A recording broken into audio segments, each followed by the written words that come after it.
호세아 11장 12절에서 12장 14절까지.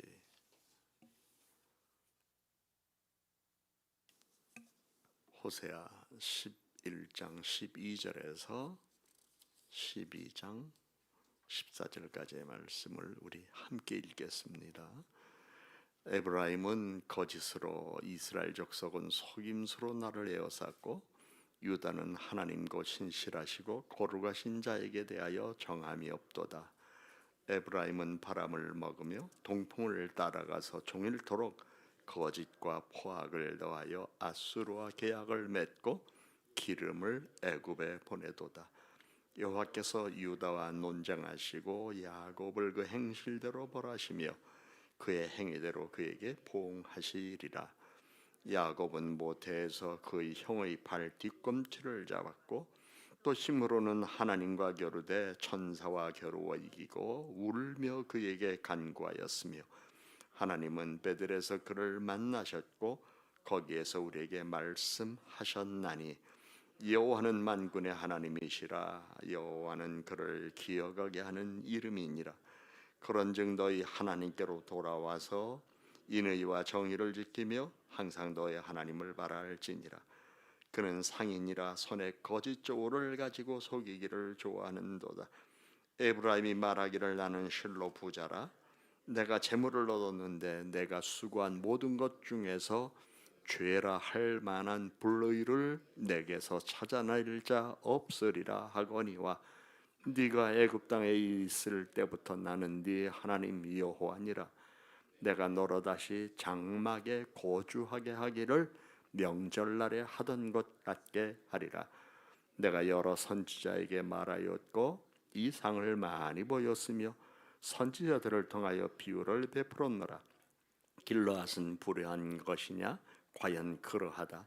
그들은 거짓되도다.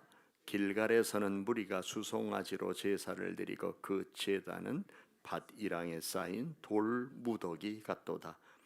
야곱이 아람의 들로 도망하였으며 이스라엘이 아내를 얻기 위하여 사람을 섬기며 아내를 얻기 위하여 양을 쳤고, 여호와께서는 한 선지자로 이스라엘을 애굽에서 인도하여 내셨고 이스라엘이 한 선지자로 보호받았거늘 에브라임이 경노하게 함이 극심하였으니 그의 주께서 그의 피로 그의 위에 머물러 있게 하시며 그의 수치를 그에게 돌리시리라.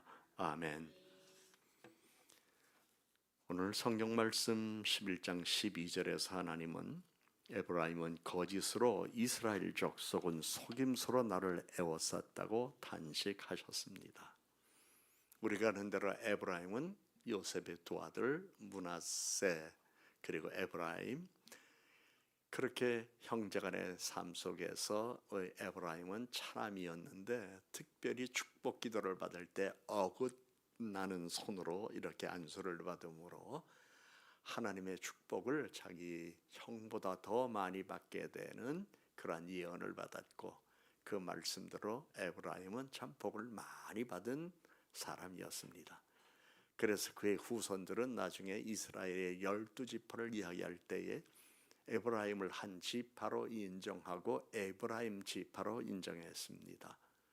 이후에 솔로몬 왕이 죽은 다음 이제 나라가 북이스라엘과 남왕국 유다로 나뉘게 될 때에 북이스라엘을 대표하는 지파가 바로 에브라임이었습니다. 그래서 예언자들은 에브라임을 이야기할 때는 북이스라엘 전체를 얘기하는 것이었습니다.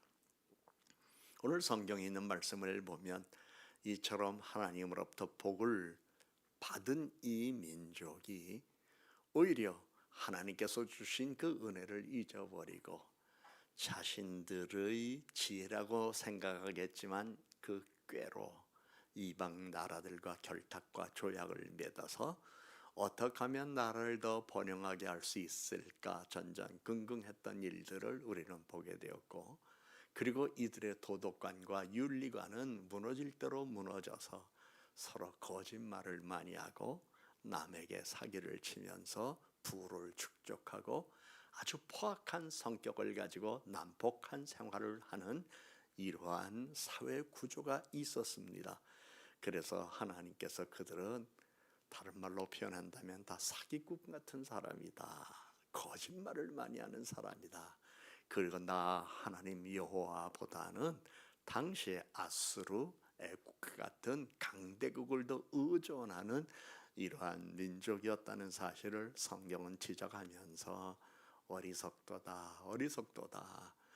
세상에 영원한 것이 무엇이 있으며 영원히 지켜줄 수 있는 것이 무엇인가 생각해 볼 때에 그들이 하나님께 등을 돌리지 아니하고 바른 믿음 안에서 서로 사랑하며 살아야 할 텐데 그렇게 살지 못한 것에 대해서 하나님께서는 선지자들을 통하여 말씀하십니다. 그러면서 하나님께서는 경고도 하십니다. 이제 너희들 안 될 거다. 그래서 옛날에 애굽에서 종살이했던 거 기억해라. 그때 너희 민족이 얼마나 압제를 당하며 살았느냐. 그러나 하나님께서는 너희들을 그곳에서 인도해 내서 오늘 이처럼 살게 해주시지 않았느냐라고 하면서 야곱의 이야기를 끊으십니다. 야곱이 베델에서 하나님께 매달려 기도했던 것 너희들은 기억해라. 그가 절망과 그리고 어둠 가운데 있을 때 꿈속에서 하나님이 보낸 천사를 만나게 되어 천사의 씨름에서 이겼다고 성경은 이렇게 기록하고 있는데, 이것은 힘으로 인간의 육체가 영적인 존재인 천사와 씨름했다는 이야기가 아니라 깊은 절망과 두려움 가운데의 꿈속에서, 사람이 깊은 절망과 두려움이 있다면 잠을 제대로 잘 수 있습니까? 불면증의 원인은 여러 가지가 있겠지만 절망과 두려움입니다. 그래서 불안하니까 잠도 편히 자지 못하는 겁니다. 그래서 불면증 환자들이 고침받기를 원한다면 마음의 평안을 먼저 얻어야 될 것입니다. 그런데 야곱이 지금 자기 집을 나와서, 아니 도망가는 중이었지요. 형 에서가 자기를 죽일까봐 외삼촌 라반의 집을 향하여 가는 과정에서 그가 얼마나 두려웠겠습니까? 내일을 나는 알지 못한다는 답답함, 이제 어떻게 살아야 하는가라고 하는 답답함이 그게 있을 때, 깊은 절망과 어둠이 그에게 있었을 때 그가 잠을 잘 수 있었겠습니까? 그때 하나님께서 찾아오신 것이었습니다. 하나님의 천사를 보내셨습니다. 그래서 씨름했다고 말하는데 이것은 영적으로 울며 불며 매달려 기도했다고 하는 뜻입니다. 그 가운데서 하나님의 계시를 받고 사닥다리를 보게 되고, 그리고 마음의 평안을 얻고 담대함으로, 불안한 요인은 있었지만 담대함으로 외삼촌 라반의 집 가서 새로운 삶을 살고, 다시 돌아올 때도 어려움 당했을 때에 베델에서 다시금 하나님을 찾게 되는 일이 있었던 것을 하나님께서는 이스라엘 민족에게 상기시켜 주십니다. 그러므로 이 말을 이렇게 표현할 수 있습니다. 너 옛날에 힘들고 어려울 때 지금까지 누구 도움으로 살았느냐? 지금 어렵지? 당연하지. 자업자득이다. 네가 나를 떠나서 어리석게 살고 인생에 재물이 다인 줄 알고 명예가 다인 줄 알고 내가 거기에 목표를 두고 더 많이 그리고 더 높이 올라가려고 했고 인생의 바벨탑을 쌓다가 결국 오늘까지 너는 여기 왔는데 네가 얻은 게 뭐냐? 재물이 네 인생 책임져 주느냐? 명예가 네 인생을 책임져 주느냐? 그러면서 하나님께서 이제 바람을 훅 부니까 모든 게 다 날아가듯이 이스라엘 백성들이 다시금 장막에 거하던 때를 만나게 될 것이라고 말씀하시는데, 그것으로 끝나지 않았습니다. 내가 너희들에게 다시 은혜 줄 거다. 명절날을 맞이한 것처럼 내가 너희들에게 다시 은혜를 줄 거다. 하나님께서 여기에게 우리에게 진리를 주십니다. 하나님은 우리를 높여주시기도 하시지만 우리를 낮춰주시는 분이기도 하십니다. 하나님이 우리를 높여주실 때는 항상 감사하며 더욱더 거룩한 일에 힘써야 되고, 하나님과 동행하는 삶, 하나님의 성품을 닦고 하나님이 나를 이렇게 높여주시는데 내가 하나님의 영광을 위하여 할 일이 무엇인가를 알고 더욱더 헌신하는 삶을 살아야 될 텐데 사람들이 그러지 못합니다. 높아지면 높아질수록 기고만장해서 자기 잘난 멋에 살다 인생을 패망의 길로 자기가 스스로 걸어갈 때가 참 많습니다. 그래서 항상 높아질 때 더욱더 조심하는 마음 가지고 하나님을 경외해야 될 것입니다. 그런데 하나님께서 또 낮춰주실 때가 있습니다. 그 낮춰주실 때는 정말 우리가 납작 엎드려서 하나님 죄송합니다. 내가 잠시 하나님 떠났습니다. 하나님의 은혜를 몰랐습니다. 이 무지한 나를 용서해 주시고 다시 한번 나에게 은혜를 주셔서 이렇게 매달리고 믿음으로 살며 하나님의 은혜를 바라보면 하나님께서 그래 인생에 많은 것 깨달았지. 너는 내가 누군가를 알지. 이 세상을 어떻게 바르게 살아야 하는가를 알지. 알았다 하시면서 하나님께서 한 걸음 한 걸음 다시금 높여주십니다. 그러면서 그분은 높여주시는 과정에서 우리로 하여금 사람을 사랑하고 이웃을 사랑하는 그 거룩한 삶 속에서 하나님을 더욱더 사랑할 뿐만 아니라 올바른 삶을 살아가도록 하나님이 우리를 축복하십니다. 많은 분들의 간증을 들어보면 낮아졌다가 높아졌다는 과정에서 참 배운 교훈이 많습니다. 높아질 때는 자기도 몰랐대요. 왜 이렇게 사업이 잘 돼? 왜 이렇게 많은 사람들이 나를 좋아해? 야, 내가 언제 이런 지위를 누리게 됐어? 그러면서 더 높은 지위를 바라보고 더 많은 재물을 쌓으려고 더 많은 인간관계 속에서 자기가 유명해지려고 하는 그 마음만 갖고 그때부터 하나님이 안 보이고 인간의 지혜, 자기 꾀 그리고 자기 능력만 의존하게 되더랍니다. 그러다가 어느 날 바람이 분 것처럼 확 다 날아가면 그때서야 눈물을 흘리며 회개하고 하나님 다시 한번 내게 은혜 주소서. 그리고 걸음걸음 일어나는 가운데에 이제는 하나님 사랑하고 이웃을 사랑하며 살아야 되겠다. 그리고 바르게 살아야 되겠다. 거짓을 멀리하고 진리 안에서 거룩한 삶을 내가 살아야 되겠다. 그래서 이날처럼 크게 부유한 삶은 아니지만 자족할 줄 알고 감사하는 삶을 살아갈 수 있다고 하는 사실을 깨달았다는 이야기를 참 많이 듣습니다. 오늘 성경에 있는 말씀 보면 12장 2절부터 6절까지 말씀에서 베델의 하나님은 절망과 두려움 속에 있는 인간에게 먼저 다가오시는 분임을 말씀하셨습니다. 그렇습니다. 우리도 불안하고 염려할 때에 나 스스로 그 문제를 해결하려고 하지만 그때 말없이 우리를 찾아오시는 하나님, 그분의 음성을 조용히 들을 줄 아는 사람이 되어야 합니다. 뿐만 아니라 나 스스로 불안하다고 생각할 때는 우리는 엎드려 하나님께 기도할 수밖에 없습니다. 하나님, 어떻게 하면 좋습니까? 여러분도 신앙생활하면서 그런 경험이 있으셨겠지만 저 역시도 그러한 순간들이 참 여러 차례 있었습니다. 기가 막힐 웅덩이와 수렁에 빠지고 내리를 아지 못하는 답답한 가운데 있었을 때는 해결할 수 있는 방법이 한 가지라는 거 알았어요. 하나님께 엎드려서 울며 간절히 기도하는 거였습니다. 그런데 놀랍게도 하나님은 베델에서 바로 야곱을 만나준 것처럼 오늘 이 시대에도 우리들을 만나주십니다. 개인적인 저에게도 만나주셨습니다. 그래서 그 길을 평탄케 하시는 우리 하나님, 순탄하게 하시는 하나님의 은혜를 참 많이 개인적으로 경험했습니다. 여러분들에게도 이러한 은혜가 있을 줄로 믿습니다. 오죽하면 12장 2절 이하에서 하나님은 야곱이 어머니 뱃속에서부터 형의 발꿈치를 잡았다. 베델에서 천사와 꿈에서 씨름했던 그 끈질긴 모습을 말씀하셨겠습니까? 여기서 우리는 하나님께서 우리에게 주시는 교훈 가운데 하나는 우리 인간의 연약함 가운데 인내가 부족합니다. 그런데 이 끈질긴 모습을 상기시키면서 끈질긴 신앙생활, 끈질긴 기도가 결국은 모든 어려움을 이긴다는 사실을 가르쳐주고 있습니다.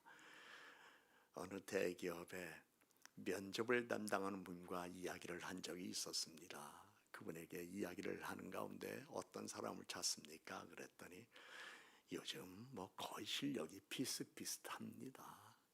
그러면 어떤 분을 선택하시나요? 회사는. 그랬더니 저희는 이 사람이 과연 끈기가 있는가? 그걸 어떻게 합니까? 그랬더니 암기하는 과목은 한 달이면 됩니다. 그러나 영어는 이미 초등학교, 중학교 때부터 꾸준히 해와야만 좋은 성적을 얻을 수 있습니다. 수학 또한 역시 이미 초등학교, 중학교 때부터 그 구조적인 학습이 잘 돼서 꾸준히 답습한 사람들만이 성적을 높일 수 있습니다. 그래서 우리가 회사에서 토익 점수나 토플을 보는 이유는 이 사람의 점수 보는 게 아니라 이 사람의 과거에 인내심이 있었느냐, 끈기가 있었느냐 없느냐 이것을 보는 것입니다 라고 얘기하면서 아하, 그렇구나. 직장에서도 끈기 있는 사람을 필요로 하는구나. 그렇습니다. 많은 걸 연구하는 박사님들도 끈기 있게 한 주제를 가지고 그리고 나름대로 세운 하나의 목표를 향하여 나갔을 때 거기에서 열매가 있는 것 볼 수 있는데 기도 역시 끈기가 있어야 됩니다. 야곱은 이와 같은 끈기를 우리에게 보여주셨는데 하나님께서는 이스라엘 백성들에게도 다시금 이 같은 끈기를 가져야 할 것을 말씀하고 있습니다. 저와 여러분 끈기 있게 새벽에 나오는 것 축복입니다. 우리가 새벽에 주의 은혜를 바라보며 끈기 있게 비가 오나 눈이 오나 누가 그러대요? 거기에 바람이 불어. 하나님께 나와 기도하는 그 모습 속에 하나님은 여러분의 기도에 응답해 주실 줄로 믿습니다. 그래서 야곱이 인생이 바뀐 건 베델에서 찾아오신 하나님 만난 것처럼 우리 또한 하나님 그분이 우리를 찾아오셔서 만나주심으로 우리 인생이 달라지는 것입니다. 6절의 말씀 그런즉 너희 하나님께로 돌아와서 인애와 정의를 지키며 항상 너희 하나님을 바랄지니라. 그런데 저는 이 말씀을 현대인의 성경으로 보니까 더 깊이 마음에 와닿았어요. 현대인의 성경에서는 야곱의 후손들아 너희는 너희 하나님께 돌아와서 사랑과 정의의 원리대로 살고 항상 너희 하나님을 바라보아라 말씀합니다. 너희 하나님께 돌아와서 사랑과 정의의 원리대로 살고 항상 너희 하나님을 바라보라. 하나님 사랑하고 이웃 사랑하고 올바르게 살아라. 그래요. 이게 우리들의 인생의 모습이어야 합니다. 하나님 사랑하고 이웃도 사랑하고 그리고 올바르게 사는 사람은 하나님이 세워주시고 높여주실 것입니다. 잃어버린 것도 찾게 하여 주실 것입니다. 또 7절부터 14절까지 말씀 속에서 7절에 보면 그는 상인이라 손에 거짓저울을 가지고 속이기를 좋아하는도다. 이 이스라엘 북이스라엘 사람들은 여전히 사람 속이고 살면서 착각 속에 살고 있어요. 자기들이 잘나서 복 받고 있다. 그래서 성경에 보면 내가 라는 말을 참 자주 사용합니다. 이 말씀에서 보면 8절에 에브라임이 말하기는 나는 실로 부자라 내가 재물을 얻었는데 내가 수고한 모든 것 중에서 재물을 얻을 수 있는 능력은 하나님이 주시는 겁니다. 그래서 우리는 재물을 얻었을 때에 첫째 하나님이 주셨다. 이 고백과 감사가 먼저 있어야 됩니다. 그러면서 동시에 나의 재능과 능력과 기지도 발휘해야 되죠. 그래서 세상 살아가는 동안 우리는 하나님의 절대적인 도움과 나의 능력을 개발하는 것이 필요합니다. 농사 짓는 분들 보세요. 그들이 좋은 종자도 가지고 있고 그리고 논을 가지고 있고 그 논에 나가서 열심히 부지런히 성실하게 모내기도 하고 소독도 하고 그러지만 결론적으로 비가 내리지 아니하면 농사 질 수 없습니다. 이렇게 아침에 산책을 하면서 저 위에 남창저 수지 올라가면 얼마 전에 가뭄 때문에 물을 빼라고 그래서 거기 있는 물을 쫙 빼서 이 밑에 농사 짓는 분, 밭농사 하시는 분들을 위하여 물을 공급해 줘야 한 적이 있었죠. 하루는 보니까 물이 쫙 빠졌더라고요. 야, 이분 어떡하나. 하나님이 비를 내려주셔야 되는데. 그런데 어제 그제 비가 많이 왔죠. 그래서 어제 아침에 다시 한번 올라가 봤어요. 아, 하나님이 비를 내려줬는데 비가 얼마나 찼을까. 올라가 보니까 거의 찼더라고요. 그래서 그래, 이게 축복이지. 사람은 자기 노력으로만 복을 받고 사는 게 아닙니다. 자기 잘난 맛에 사는 거 아닙니다. 그래서 우리가 신앙과 불신앙의 차이를 알게 되는데, 불신앙은 하나님이 자기 도와주시는 건 모르고 제 잘난 멋에 사는 그 오만과 교만함이 불신앙입니다. 그런 사람들은 대부분 거만해요. 그리고 오만해요. 그리고 다른 사람을 깔봐요. 무시해요. 자기가 최고인 줄 알아요. 자기가 신의 자리에 올라가고 싶어 해요. 불신앙이 하나님 은혜 모르는 거예요. 신앙은 하나님의 은혜를 아는 거예요. 아주 작은 일, 아침에 식사를 하면서 밥 한 수락 뜹니다. 하나님의 은혜다. 내가 이 수저를 들 수 있는 것도 하나님의 은혜다. 병원에 가면 링거를 꽂고 밥 한 톨 목구멍으로 넘기지 못하는 사람도 많이 있는데, 입에 넣어줘도 아무리 힘을 써도 넘기지 못하는 사람들이 있는데, 우리는 밥 한 숟갈 넣으면 씹을 수 있고 목으로 넘길 수 있는 것. 그래서 어떤 분이 그러시더라고요. 목사님, 저는 생리적 현상으로 나오는 가스가 하나님의 축복인 줄 몰랐어요. 왜요? 그랬더니 맹장 수술을 한다든지. 저도 전에 수술했을 때에 의사가 와서 제일 먼저 묻는 말이 가스 나왔나요? 가스 나왔나요? 그전에는 생리적 현상으로 나오는 것에 대해서 별로 그렇게 유쾌한 생각을 하지 않았는데, 수술한 다음에 가스가 나오니까 그때부터 이제 모든 게 다 정상으로 돌아가는 것 같아서 얼마나 감사한지 몰랐어요. 그렇습니다. 우리는 은혜로 사는 사람들, 아주 작은 것으로부터 큰 일을 우리가 하더라도 항상 하나님의 은혜에 감사하는 사람은 신앙인이에요. 불신앙은 은혜를 모르는 것. 그래서 불신자와 신자의 차이는 이것으로 갈라집니다. 내가 은혜를 알고 깨닫게 살면 항상 은혜로운 인생을 살아가는 것이고, 하나님의 은혜를 아는 사람이고, 이걸 모르고 내 힘으로, 내 노력으로, 그리고 나의 열심으로, 그리고 내가 다 하려고 하는 이러한 모습은 남이 볼 때는 야, 저 사람 부지런해, 저 사람 열심히 살아, 야, 저 사람처럼 노력하는 사람이 없어, 이렇게 세상은 평가하지만 그는 신앙인이 아니에요. 은혜를 모르는 사람이에요. 언제까 그도 깨질 날이 있고, 세상에서 깨지는 날이 없을 때는 주 앞에 섰을 때에 너 나 모른다 하지 않았느냐?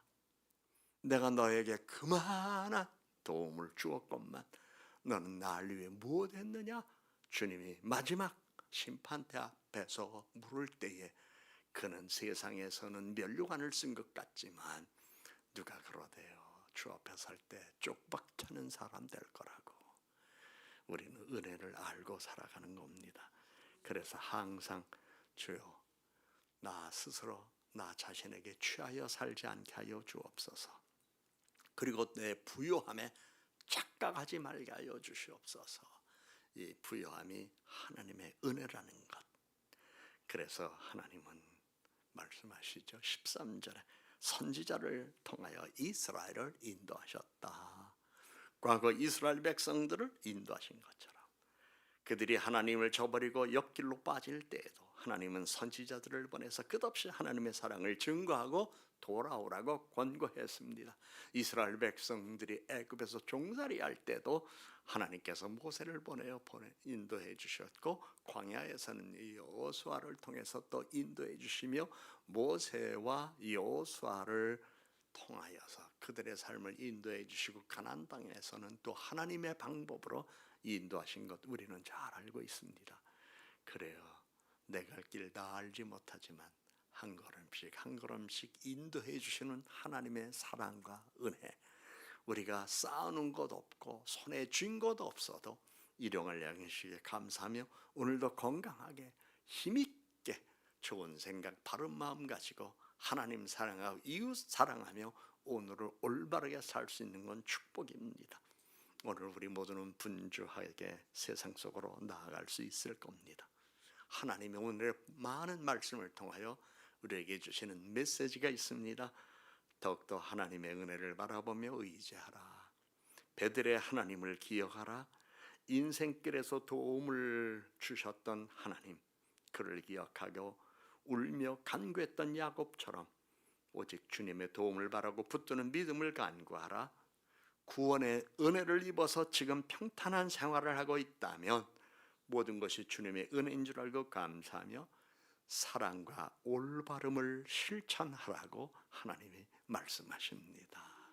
기도하겠습니다.